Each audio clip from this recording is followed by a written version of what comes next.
This is Alan Shipnuck. I'm pleased to be joined by Chez Reavie and Mark Blackburn.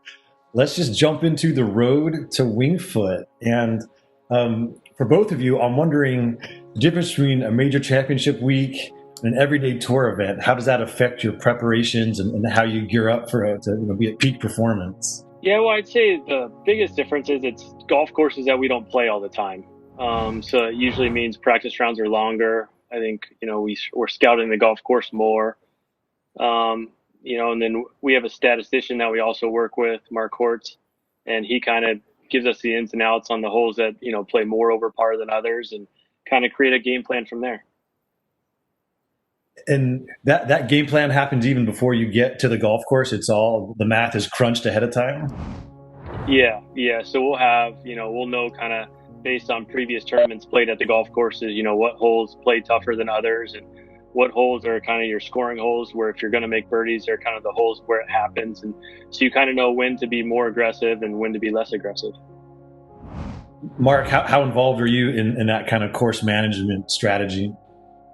Yeah, so Hortzy comes up with the recipe for us based on the ingredients Chez brings from his game, right? Every player has their own strengths and their game is built around their strengths. And so Chez is a consummate US Open guy because he hits lots of fairways and lots of greens. And Hortzy will build a game plan for every golf course that we play. So going into it, we know what the focus needs to be, and then essentially our script for the week is based on that and the things that we do to prepare. So, but obviously it starts a lot before you ever get to Wingfoot. And to be truthful, most majors, Chez said that, practice rounds take a long time. Unfortunately, most people make a bigger deal out of them. So my job is to make them where they're not a bigger deal and it's just another golf tournament. And we're trying to go through our motions and not really get caught up in so much of what's going on at the event and more about, hey, well, we're inside the ropes. This is our little bubble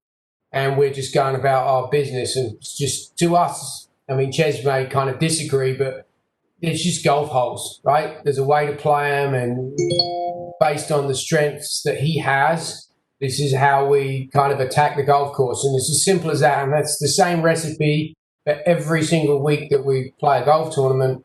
It's all based on what's the best way for Chez to shoot the lowest number possible for 72 holes. Yeah. Obviously, the U.S. Open provides a different kind of playing field. I mean, even before you get there, the greens are going to be brick hard and the fairways are going to be skinny and the rough's going to be nasty. So how far out do you start working on certain shots around the greens or a little butter cut off the tee? It's a fairway finder. I mean, how far back do the preparations go to peak for this one particular challenge?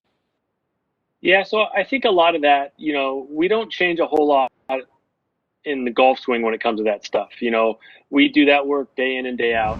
So that doesn't really change a whole lot. What we will start doing is we will, really key in on wedges and hitting distance wedges and stuff like that. So if you do miss the fairways, I mean, at the U.S. Open, you're not normally knocking it out on the green out of the rough. And so we will then, pick wedge numbers that we will try and lay up to and have a good feel for those numbers.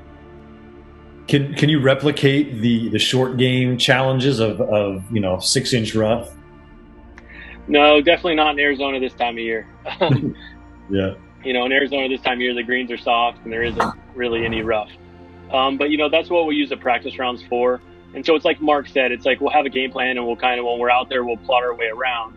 But most of our work isn't on golf swing stuff. It's on short game work. It's on putting. It's like, okay, if I get it out of position on this hole, where can I make a par from? So that's mainly what our work is when we're actually on the golf course. It's kind of, it's really not a whole lot of swing stuff and technical stuff. It's more of, figuring out a game plan on, how to make the least amount of bogeys and, save as many pars as you can.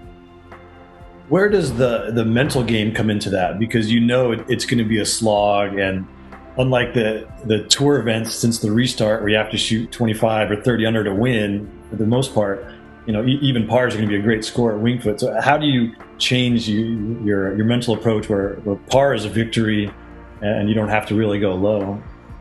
Yeah, and that's kind of when it starts, when I get this, all the statistics from the golf course.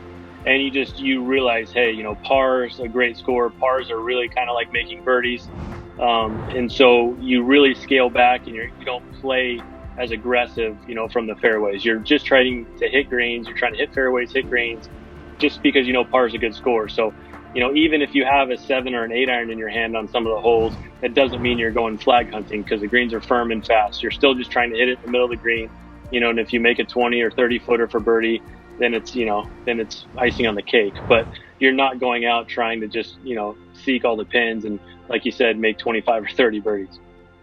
Have either of you guys been to Winged Foot before? I played an outing there a few years ago. It was a great place. I really enjoyed it, but obviously US Open week, it doesn't matter how often you play a golf course before the US Open. It's a totally different golf course when you get there US Open week. So, everybody's still learning on the fly. I'm interested in the game plan and when you deviate. You talk to really great blackjack players, and they know the math, and you never hit on this combination. But we're all human, and we feel like we're on a hot streak, and sometimes you go with it. And is it the same thing where, okay, a particular hole, that's an iron off the tee, and you're going to play it a certain way, but when the competition starts and your blood's pumping and the adrenaline's going and maybe you're flushing it, I mean, Ches, how willing are you to throw away the game plan as the round progresses? Yeah, it definitely varies at times. I mean, you have a game plan, but like you said, I'll step up on certain shots and I'll feel very comfortable with, where the wind's coming from, the shot shape it requires. And at times I'll be a little more aggressive than the game plan, but that's just a case by case basis. And, I have to really be comfortable with the way I feel before I would deviate from the plan. And even then, it doesn't happen very often, especially in a US Open. I would say it happens even less. When you're at a tournament and Mark is not on site, how much information flows back and forth, and will you send him swings, either, or will you jump on a Cisco Webex and have a conversation? Like, how do you keep in touch when you're physically distant?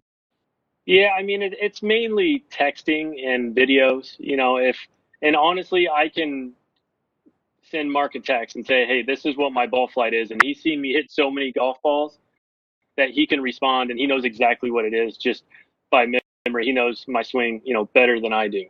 Occasionally I'll send him some TrackMan numbers, or he'll give me some advice and say, hey, send me some numbers so that he can, validate the information he's giving me. But I mean, it's like he said, we keep it really pretty simple. And I should say he keeps it simple for me. So he's like my filter, right, with technology. So he's got all this stuff and he has me on it, and then I'll start asking him questions, and then he'll reel me in and he'll feed me just the information that I need to know without overloading me with all the numbers and confusing me more. It sounds like an ideal blend of art and science. So you take all of this to Winged Foot. Give us a prediction now. We're barely a week away. How you feeling about your game, and how it's going to translate to that golf course, and be as bold as you wish. Yeah, my game's coming around. I kind of got off to a slow start for the year. I, changed some equipment for a little while, and then I got back to my old equipment.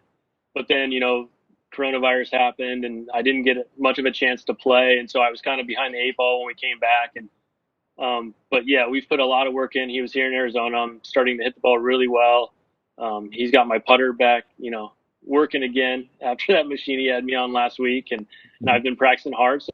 So I'm playing well. I just have to go out and, like Mark said, come up with a game plan for me and the way I play golf. I don't fly the ball 320 yards off the tee, so I'm going to have to attack the golf course a little differently. And, I'll just try and play to my strengths and see what I can do.